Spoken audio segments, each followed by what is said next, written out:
Assalamualaikum warahmatullahi wabarakatuh. Perkenalkan nama saya Adila Barokusuma dari kelas TK 1A dengan nomor absen 2 dan NIM 3.33.20.0.02. Di sini saya akan sedikit memberikan ilmu mengenai penguat simetri komplementer.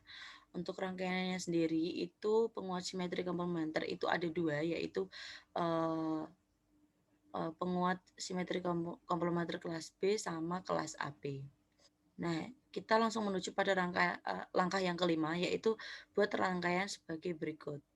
Nah, di sini saya akan menyalin rangkaian ini pada aplikasi Proteus. Jadi di sini ada phase-in, di sini ada kapasitor, sini ada transistor, atas bawah ini transistor PNP kalau tidak salah, yang bawah NPN. Di sini ada kapasitor, sini ada resistor. Di sini saya terlihat rangkaiannya seperti agak rumit karena di sini saya memberikan penambahan ampermeter dan voltmeter guna untuk mengetahui nilai IE, IB, IC, VC, dan VCE. Selain itu juga untuk mengetahui nilai V-in dan V-out. Kemudian kita menuju pada langkah selanjutnya. Yang keenam, pindahkan satu daya ke posisi on dan dengan menggunakan ampermeter terdapat pada multimeter ukur arus yang mengalir pada rangkaian. Berarti di sini kita suruh mencari nilai IB, IC, dan ICE-nya. Dan posisinya di sini itu pada phase-in itu belum terdapat nilai masukan. Kitaran. Nah, di sini kita suruh mencari nilai nih. Untuk transistor 2N3904 nilai IB-nya 0, IC-nya 0, dan IE-nya 0. Kemudian kita lihat transistor yang di bawah. Untuk transistor 2N3906, IB-nya 0, IE-nya 0, dan IC-nya 0. Selanjutnya, nah ini datanya yang tadi saya tulis di PPT. Selanjutnya kita menuju pada langkah nomor 7, yaitu ukurlah tegangan VC dari masing-masing transistor, kemudian ukur pula VCE-nya. Kita disuruh untuk mengukur nilai VC dan VCE. Nah, dilihat kalau pada transistor 2N3904 itu VC-nya 0, VCE-nya 6,28. Sedangkan untuk transistor 2N3906 VC-nya 0, VCE-nya 5,72. VC-nya itu di daerah sini karena di sini itu bagian emitter. Kemudian, nah ini datanya tadi. Lanjut, pasang sinyal generator dengan masukkan gelombang sinus dengan frekuensi 1 kHz dan amplitudenya 5 Vpp. Ukurlah tegangan masukan VI dan keluaran VO. Gambarlah bentuk gelombang masukan dari keluaran, bandingkan bentuknya, apakah terjadi cacat, apa jenis cacatnya. Di sini harus pada phase-nya beri frekuensinya 1 kHz atau 1000 dan amplitudenya 5. Kemudian kitaran. Nah, bentuk sinyalnya seperti ini. Kemudian kita lanjut pada PPT. Bentuk gelombang antara input dan output berbeda tetapi masih dalam satu fasa, yaitu 0 derajat. Pada hasil praktikum didapatkan gelombang V-in bernilai 4,85 lebih besar daripada gelombang output. V-out bernilai 4,02. Pada gelombang output terjadi cacat gelombang, yaitu gelombang mengalami crossover atau cacat silang. Hal tersebut dikarenakan terjadi karena linearan karakteristik transistor pada awal kerjanya, yaitu antara titik mati hingga cut-in. Kemudian lanjut ke langkah yang ke-9, naikkan amplitude hingga 10 Vpp. Apakah tetap terjadi cacat? Apakah terjadi perubahan bentuk cacatnya? Mengapa? Nah, ini saya sudah melakukan percobaan, langsung saja dilihat dari bentuk gelombangnya di sini. Nah, ini saat 6 Vpp, 7 Vpp, 9 Vpp, dan 10 Vpp. Di sini terlihat untuk gelombang inputnya itu dia bentuknya masih sama, yaitu berbentuk sinus. Sedangkan pada saat, gelombang output itu bagian, amplitudo yang bagian maksimal itu dia semakin, bentuknya semakin rata, semakin mendekati, 10 VPP itu bentuk out eee, output-nya itu bagian atas atau bagian amplitudo maksimalnya itu dia semakin rata. Berikut penjelasannya. Saat nilai amplitudo dinaikkan hingga menuju nilai 10 VPP, bentuk gelombang output cacatnya makin menghilang. Namun, bentuk gelombangnya makin mengecil dari gelombang input atau gelombang sinusoidal. Selain itu, saat amplitudo dinaikkan, nilai V in dan V out-nya juga semakin membesar. Nah, di sini dilihat nih gelombangnya makin makin ke 10 VPP dia makin mengecil dari, gelombang sinusnya. Selain itu juga sebenarnya di sini itu awalnya tadi kan di bagian nah ini cacatnya di sini. Di sini kan cacatnya ini tuh pada saat 6 VPP masih terlihat agak panjang ya. Kemudian semakin mendekati 10 VPP dia semakin mengecil. Oke.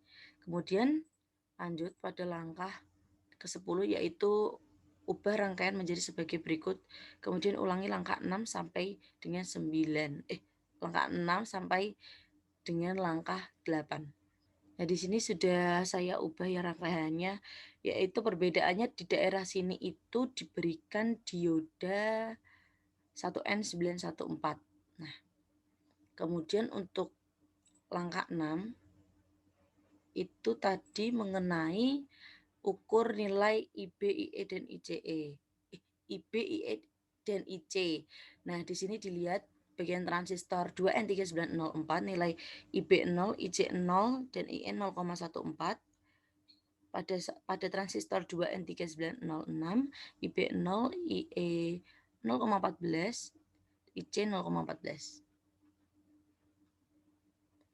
Nah, kemudian untuk langkah 7 tadi disuruh untuk mengukur nilai VC dan VCE. Di sini VC transistor 2N3904 adalah 0, VCE-nya 5,99. Kemudian pada transistor 2N3906, VC-nya 0, VCE-nya 6,01. Kemudian langkah kita lihat ke PPT nih. Kemudian langkah yang nih. Untuk langkah yang ke-6 tadi nilai IB, IC, dan IE, IB-nya 0, IC 0,14, IE-nya 0,14, dan langkah nomor 7, VC dan VCE-nya sebagai berikut. Kemudian langkah yang ke-8, pasang sinyal generator sinus dengan frekuensi 1 kHz dan amplitudenya 5 VPP. Ukurlah tegangan VI, Vout. Apakah terjadi cacat? Apa jenis cacatnya? Nah, di sini kita pasang amplitudenya 5, frekuensinya 1000. Oh, tampilkan nih. Nah, bentuk gelombangnya itu seperti ini. Berikut penjelasannya. Ini ya, bentuk gelombangnya sama dengan yang tadi. Nah, bentuk gelombang antara gelombang input dan output berbeda tetapi masih dalam satu fasa. Pada hasil praktikum didapatkan gelombang input Vin 4,19 lebih besar daripada gelombang output Vout 3,06. Pada gelombang output terjadi cacat gelombang yaitu terpotong. Nah, kemudian langkah yang ke-9. Nah, di sini saya sudah melakukan percobaan nih saat 6 VPP, saat 7 VPP, saat 9 VPP, dan saat 10 VPP. Di sini dilihat untuk nilai VIN-nya itu dia semakin tinggi, untuk nilai Vout-nya dia semakin kecil. Nah, berikut penjelasannya. Saat nilai amplitudo dinaikkan hingga menuju nilai VPP, bentuk gelombangnya makin mengecil dari gelombang input atau gelombang sinusoidal. Dan juga bentuk gelombang outputnya semakin berangsur cacat dan menyerupai kotak.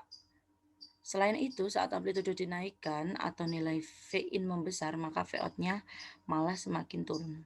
Nah, naikkan amplitudo masukkan sehingga terjadi cacat terpotong pada puncak-puncak gelombang turunkan sedikit dan catat besar amplitude, besarnya tegangan masukan dan keluaran.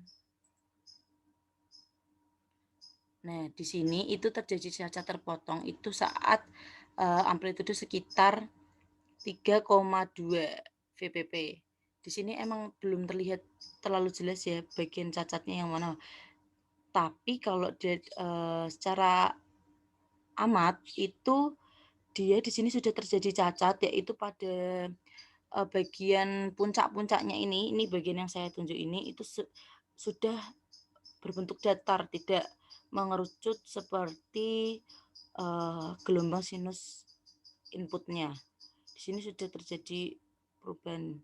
Nah, tidak terjadi cacat terpotong saat amplitudo sekitar 3,1 VPP dengan nilai Vin 3,08 dan VO 2,81. Nah, ini dilihat dari gelombangnya. Nah, di sini ini beda ya dengan yang sebelah kiri. Di sini sudah mendatar, sedangkan di bagian kanan ini bentuknya gelombang sinus. Bagian puncaknya itu dia belum mendatar, belum terjadi cacat. Nah, untuk penguatannya sendiri yaitu VO dibagi Vin 2,81 dibagi 3,08 yaitu 0,91. Kemudian langkah yang ke-15, bandingkan gelombang masukan dan keluaran, ukurlah beda fasenya. Nah, yang sebelah kiri ini untuk rangkaian simetri komplementer kelas A, yang kanan ini kelas AB. Kalau dilihat ini bentuk gelombangnya seperti ini, maka dia memiliki beda fase 0 derajat karena pada saat input maksimal, outputnya juga maksimal. Dan pada saat inputnya minimum, outputnya pun juga ikut minimum. Selanjutnya, langkah yang ke-16, tugas 1, jika rangkaian percobaan simetri komplementer AB tidak menggunakan diode sebagai bias, maka hitunglah berapa nilai resistor yang harus dipasang. Nah, di sini kalau di sini fashionnya saya nolokkan dulu.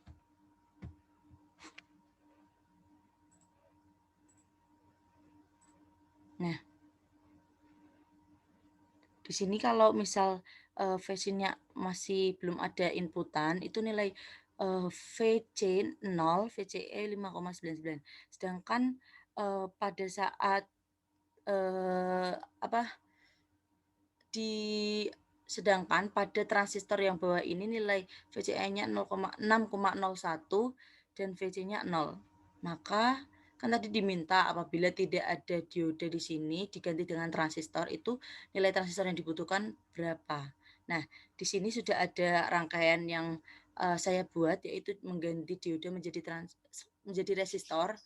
Di sini saya menggunakan resistor yang bernilai 600 ohm. Nah, di sini didapatkan nilai VC-nya yang di sini didapatkan nilai VC dari transistor 2N3904 itu 0 dan VCE-nya 5,99. Kemudian yang transistor 2N3906 itu VC-nya 0 dan VCE-nya 6,01, sehingga sama dengan hasil VC dan VCE-nya itu sama dengan pada saat dipasang diode tadi. Jadi kesimpulannya di sini saya memasangkan nilai resistor yang bernilai 600 ohm. Nah, mengacu pada gambar rangkaian, apa konfigurasi dari penguat simetri komplementer tersebut, CE, CB, atau CC? Nah, konfigurasi dari tiap penguat transistor dalam power amplifier simetri komplementer adalah emitter follower atau common collector. Karena sinyal output diambil dari kaki emitter, dengan demikian penguatan tegangan AV dari penguat tersebut kurang lebih adalah 1 atau tidak menguatkan. Sedangkan fase sinyal input dan output adalah sama atau tidak berlawanan, yaitu 0 derajat. Kemudian yang kedua, apabila diberikan input sinus, transistor yang mana yang menguatkan bagian positif dan transistor mana yang menguatkan sisi negatifnya. Transistor 2N3904 menguatkan bagian positif dan transistor 2N3906 menguatkan bagian negatif. Kemudian yang ketiga, hitung daya yang disisipkan transistor pada saat tanpa sinyal.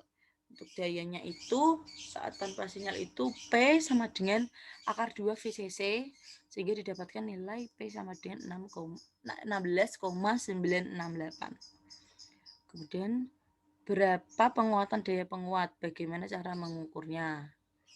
Nah, di sini kita mencari IC-nya dulu. IC sama dengan VCC per RL, sehingga didapatkan IC SAT itu sebesar 0,12, kemudian PO 0,25 dikali IC SAT dikali VCC didapatkan nilai 0,36, dan PI itu IC SAT dikali VCC dibagi Pi didapatkan nilai 0,008, sehingga penguatan dayanya atau AP sama dengan PO per PI sama dengan 45 kali. Untuk dirubah ke AP-nya dirubah ke dB itu 10 log AP, yaitu 10 log 45 didapatkan 16,53. Mungkin sekian untuk sedikit ilmu yang dapat saya sampaikan. Kurang lebihnya mohon maaf. Wassalamualaikum warahmatullahi wabarakatuh.